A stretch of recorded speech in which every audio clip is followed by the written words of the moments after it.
আসসালামু আলাইকুম রহমতুল্লাহ। প্রিয় বন্ধুরা, দেশের বাজারে থাকা ৩৪টি টুথপেস্টের মধ্যে ২৬টিতে বিষাক্ত মাইক্রোপ্লাস্টিক পাওয়া গেছে। তাই সচেতন হওয়া আমাদের খুবই জরুরি।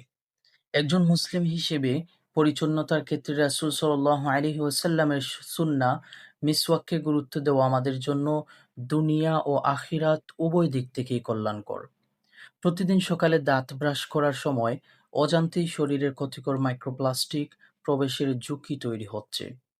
অনেকে ভাবতে পারেন, আমি তো বাকি ৮টি মাইক্রোপ্লাস্টিক মুক্ত টুথপেস্টের একটি ব্যবহার করি।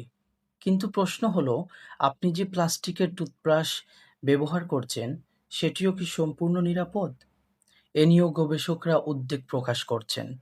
অন্যদিকে রাসূল সাল্লাল্লাহু আলাইহি ওয়াসাল্লাম আমাদের জন্য মিসওয়াকের সুন্নাহ রেখে গেছেন। এটি শুধু একটি ইবাদতের সুন্নাহই নয়, বরং প্রাকৃতিক সহজলভ্য এবং বহু উপকারিতা সম্পন্ন একটি পরিচ্ছন্নতার মাধ্যম। দুঃখজনক বিষয় হলো, আজ অনেকেই বলেন মিসওয়াক আর টুথব্রাশ তো একই জিনিস। অথচ সময়ের সঙ্গে সঙ্গে আধুনিক অনেক পণ্যের লুকানো ক্ষতিকর দিক একের পর এক প্রকাশ পাচ্ছে। কিন্তু রাসূল সাল্লাল্লাহু আলাইহি ওয়াসাল্লামের সুন্নাহর কল্যাণ যুগের পর যুগ অটুট রয়েছে। প্রতিদিন আপনি কি দিয়ে দাঁত পরিষ্কার করছেন, সেটি শুধু একটি অভ্যাস নয়, এটি আপনার স্বাস্থ্য ও জীবনধারার অংশ।